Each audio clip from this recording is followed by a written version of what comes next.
The fragrance of selfless love that has drawn the world into one family. The truth of an eternal message that has been revealed through every act and word. The fulfillment in service that has been taught by relentless sacrifice. The Lord's own life is indeed His message.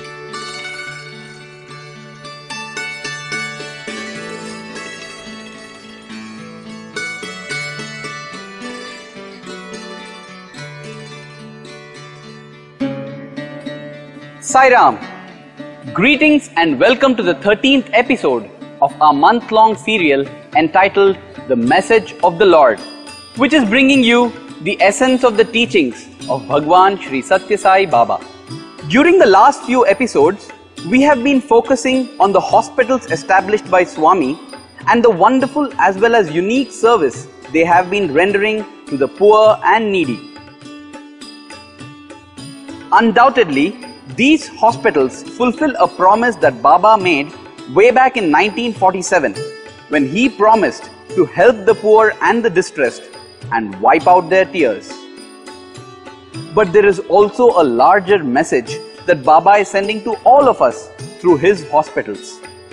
Today, we shall focus largely on that message. But before we do that, there is a tiny little gap that we must fill, and that concerns Swami's mobile hospital project, which is a marvel and institution in itself.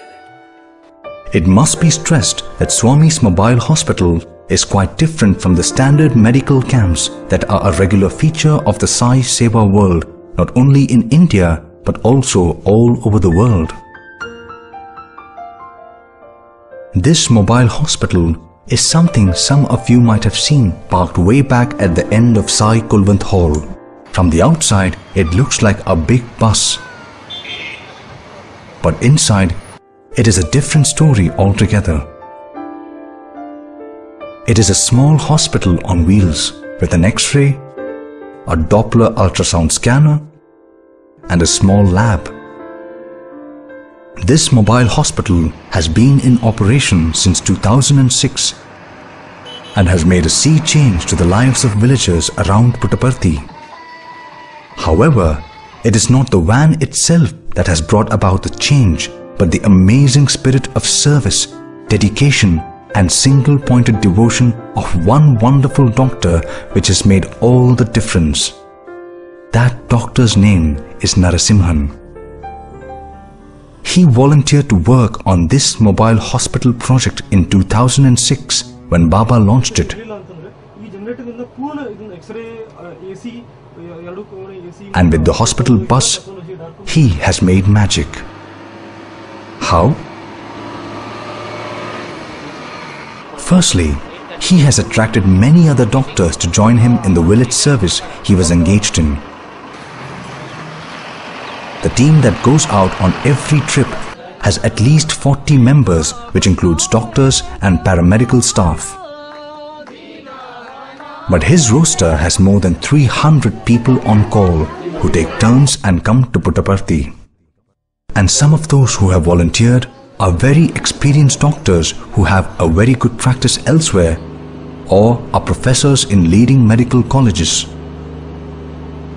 So there you see one aspect of Swami's message. Your service must inspire others to join and enlarge the mission.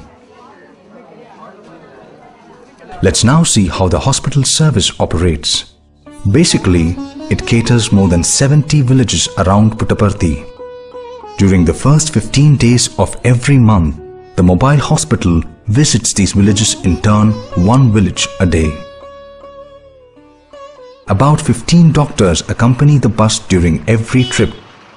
When the bus reaches its destination, the locals who are eagerly waiting welcome it like an honored guest, for it is truly a lifeline for not only those living in the village to which the bus goes, but also a cluster of hamlets around that village. Thus, the hospital serves many more people than it might actually appear to.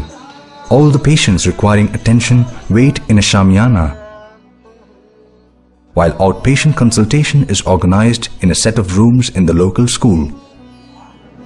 While patients take their turn, those waiting are kept engaged in various ways. Firstly, they are given a lot of advice about how to keep the body healthy. Here, Dr. Narasimhan takes the lead and does his job with great passion. He also tells them about do's and don'ts and what is important, and also recruits local volunteers to get involved in implementing preventive methods. For example, former smokers and alcoholics are regularly used by him to warn the public about the dangers of smoking, drinking, and chewing tobacco. He also takes in young volunteers to keep an eye on many things, like making sure people observe the lessons that they are taught. This local involvement is very important, for it transforms the hospital from their hospital to our hospital.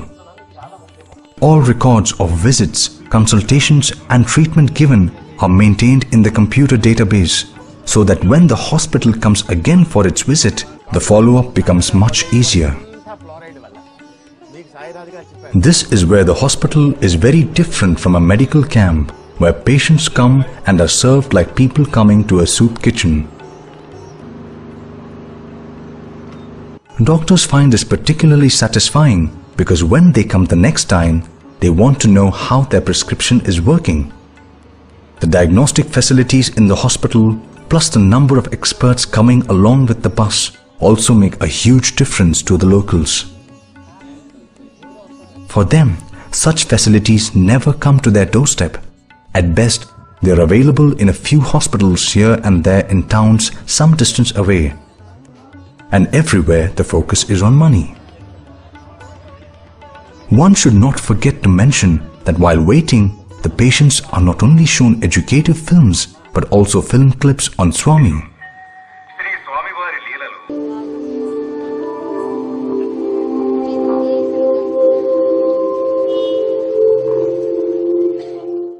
They also participate in bhajan singing. That, plus the atmosphere of love and service that is a central feature of the entire program, makes all the difference to the success of the mission. So, let's put down the various factors that make this hospital so unique and amazingly successful. First, of course, there is Swami, who did something unique. In India, idols from temples are taken out in procession so that the old and the disabled can worship from their homes. In this case, Swami says to the villagers, "Don't worry, if you cannot go to a hospital, I will bring the hospital and doctors to you." Next, since the service is free, that removes a huge worry from the minds of the poor people. Swami always says, when you serve, ask what the service has done to you. In this case, Dr. Narasimhan has taken his service so seriously that he has inspired dozens of other doctors to come to Puttaparthi to serve in the mobile hospital program. Now that magnification is something that Baba constantly induces by giving so much love himself. Moreover, doctors of this roving hospital not merely examine and treat, but also advise and guide. And through this process, they make people give up various bad habits. What is even more important, they make the locals get involved. Above all, they bring to the entire process a spiritual ambience that pervades the entire mission. Let's now look a little deeper into all this, especially how a simple thing like this is far more significant than it appears. On the fact of it, the mobile hospital program is an extension of the main hospital program, bringing the hospital to their doorstep rather than they having to go to the hospital. However, there is a bigger and a stronger message behind all this. Swami is basically asking each and every one of us, are you moved at all by the suffering of those who have no help other than God? Where is this God? In heaven? Is not God within you? Why is that God not able to come out and help? Does He not do it in some cases? Do you know why? Because such people have allowed their heart to rule their lives rather than their minds. History tells us that it is because the heart of Florence Nightingale overflowed with compassion that the entire profession of nursing came into existence. Similarly, there are instances of doctors who have actually infected themselves in order to find cures for diseases that until then were terrible curses. Keeping the above points in view, if we look at the world as a whole, we would find that often poor health and poverty go together. That is not to say that the rich do not become sick. Of course they do. On the other hand, poverty has inbuilt factors that make ill health almost unavoidable. Let us spend a minute trying to understand how these factors influence the health of poor people, each in its own way, starting with food. When money is scarce, it inevitably leads to malnutrition, which is a condition that is produced when the body does not receive its due quota of nutrients. A baby born in a poor family has a handicap almost from day one, since its mother is hardly able to feed milk to the child. Nutrition deficiency in infants straightaway reduces their body immunity, affects their brain growth, and in general stunts body growth as well. On top of it, poor children are made to work from an early age when, due to lack of food, they have poor stamina. So, it is not difficult to see that poverty brings ill health in a tow, literally from birth. Add to this the additional problems created by dirty water, lack of sanitation, and polluted air due to garbage everywhere. Is it any wonder that over 1 billion people have huge health problems simply because they are born poor? For many in the comfort zone, all this reduces to just statistics or small news items in morning newspapers. But for people whose entire life is a struggle just to keep alive, it is a different story. Planners talk of increasing productivity, making the country competitive in science and engineering, etc. But do they appreciate that all these plans are invariably going to leave out millions who are poor and can therefore hardly even get on to the ladder of growth? Okay then, fine. Yeah, sure. Speak to you later. Bye. Most people would shake their heads and say, listen, you're talking about huge societal problems. It is meaningless to speak about it to people like me. I'm after all an individual, and there is only so much that I can do.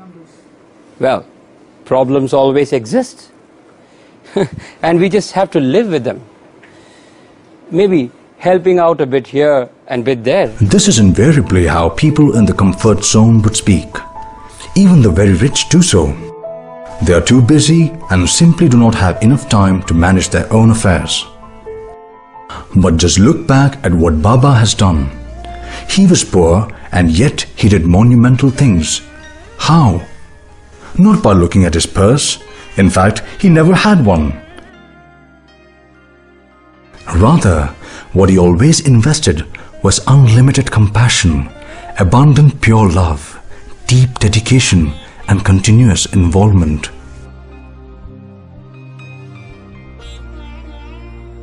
Love is a great and powerful magnet. With it, one becomes many, and then there is synergy among the many.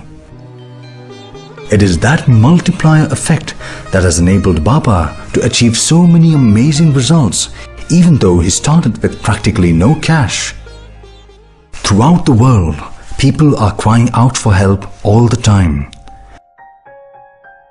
But barring a few, a good many of those who have felt and can help have neither the inclination nor the time.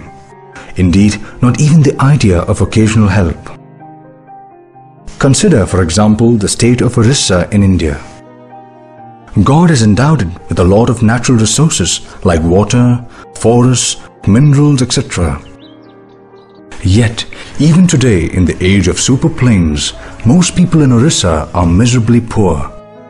Huge corporations engage in steel making and mining, but they have very little money to provide schools, dispensaries, water taps, and even elementary sanitary facilities. Here we must recall Baba's visit to the metropolitan city of Mumbai in 1999, at which time it was called Bombay. There, Swami was given a reception at the Corporate Stadium in South Bombay, a prestigious area. Welcoming Swami, speaker after speaker said, "Baba, Bombay is in deep trouble. There is absolutely no safety. We cannot go for early morning walks as we used to. Our children are not safe while going to school. There is so much crime. The situation is becoming unbearable. You alone can save us. Please do. We are looking to you." Hari Hari Hari Hari Smarana Karo. Hari Hari Hari Hari Smarana Karo. Swami said in the discourse that he gave later, "I have carefully heard all that you have said, but just reflect on this. Well-to-do people in this city live in skyscrapers. Have you ever looked down from your balconies?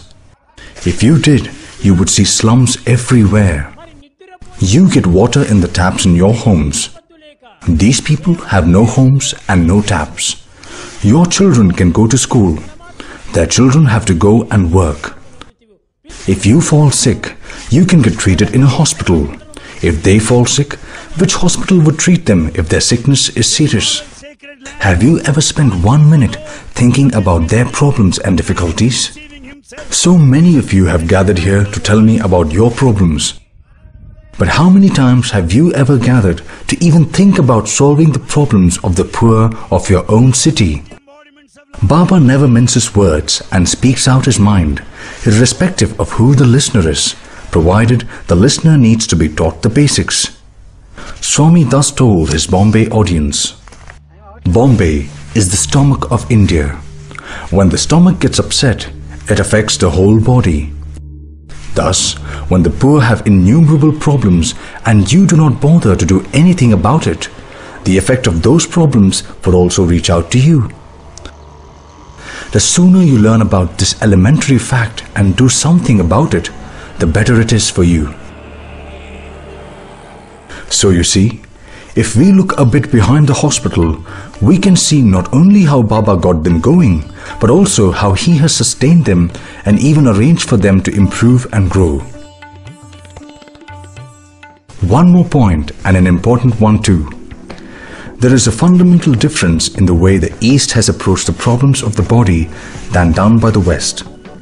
In the West, if a person has an ailment, say connected with the stomach, liver or whatever, treatment is focused on that organ alone. In a manner of speaking, this makes sense. After all, this is what one does in the case of, say, a car. When one takes a car having some trouble to a garage for repair, one gets that part which is giving trouble fixed. It may be the engine, the starter motor, the brakes, or anything for that matter. The same approach was adopted in the case of the human body and seemed perfectly logical until recently, that is. Increasingly, it is being recognized that the human body is not like a mechanical system. That is because humans have a mind which everyone is now quite sure influences the body in more ways than one had imagined earlier. Thus, increasingly, even doctors in the West are beginning to realize that patients must be treated as one whole rather than as a system in which one organ was not functioning properly. One doctor who has taken this much seriously than many others is Dr. Mitch Krukov of Durham in North Carolina.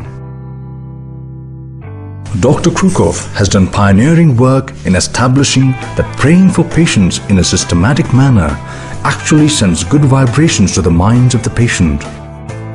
In turn, that stimulates the body, encouraging it to do its best to help the healing process administered externally by the doctor.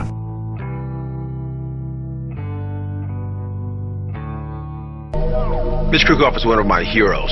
Here's an individual who has established himself in the challenging realm of hard science, taking one step extra into that uncharted plane of religion and spirituality. Patients and staff believe that they are working in God's hospital. They are being cared for in God's hospital. The energy in this hospital is really a healing energy. There's an atmosphere around the staff as they do their work, a joy. You could imagine a hospital for Christians where Jesus physically walked around.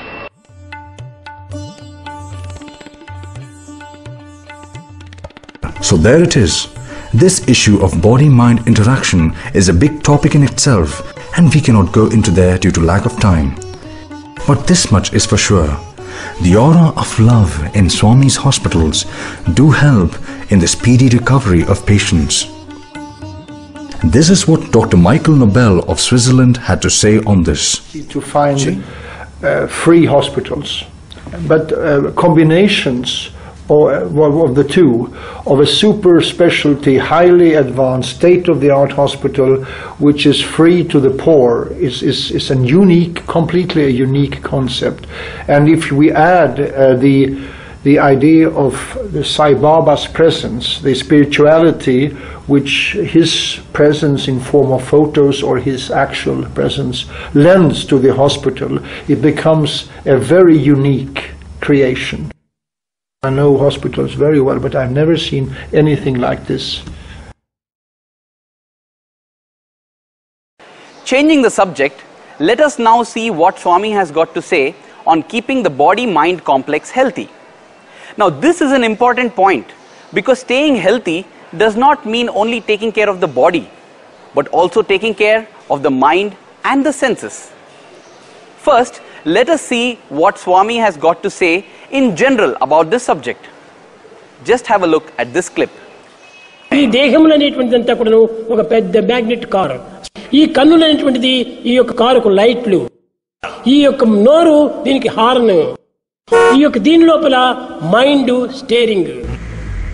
ధర్మార్థ కామ మోక్షములు ఈ నాలుగు కూడాను ఈ కారుకు tyres. Tyres లోపల faith అనేటువంటి గాలి ఉండాలి. ఇది కూడాను ఫ్రంట్ టైర్స్ కు వేరే ఉండాలి, బ్యాక్ టైర్స్ కు వేరే ఉండాలి. ఏ టైర్ లో గాలి ఎక్కువగా ఉంటుందో దాన్ని తీసేసేస్తారు, ఏ టైర్ లో గాలి తక్కువగా ఉంటుందో దాన్ని పంపు కొడతారు.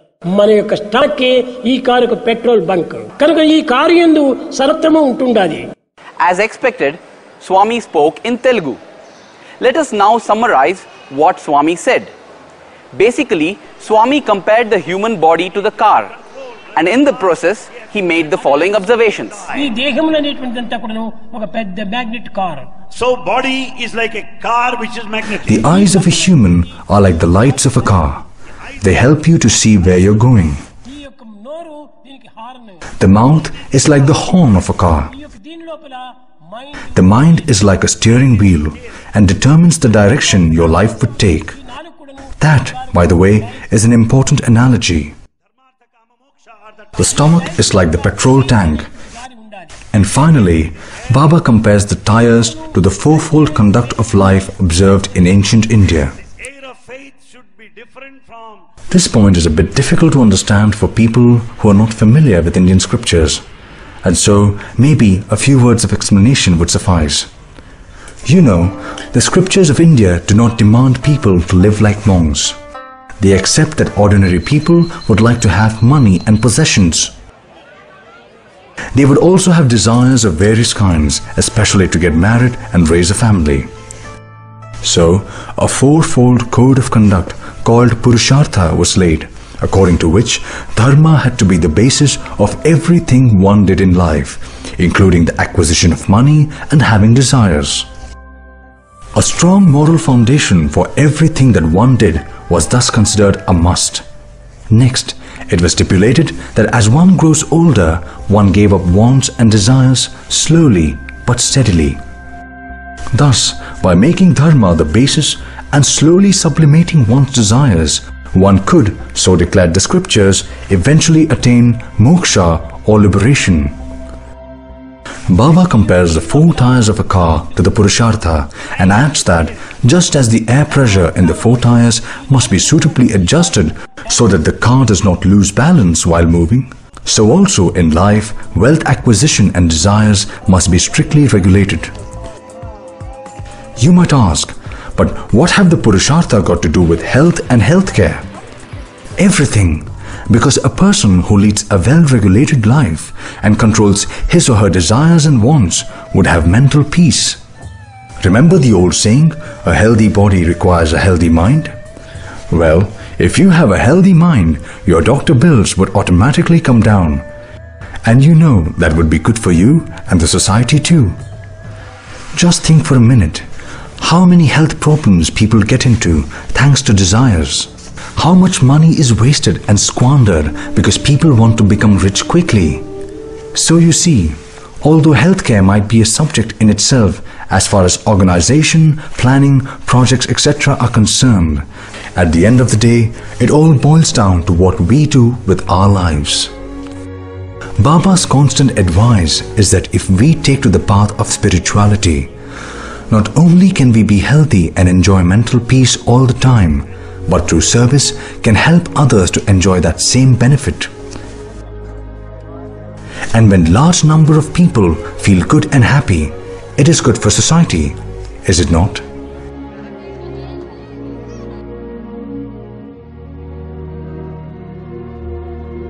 Take a look. Just by his very presence, Swami is able to fill so many with so much happiness.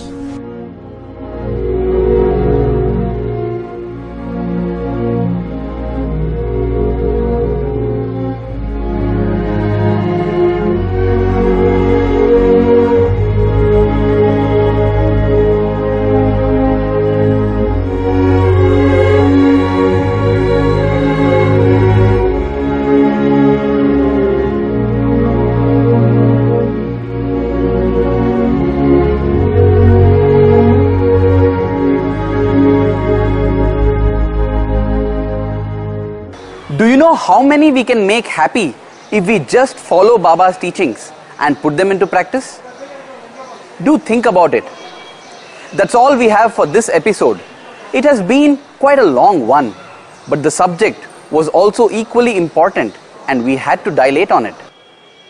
Do join us tomorrow for our next episode, and we have something that is equally inspiring and new. Thank you. Jai Sai Ram.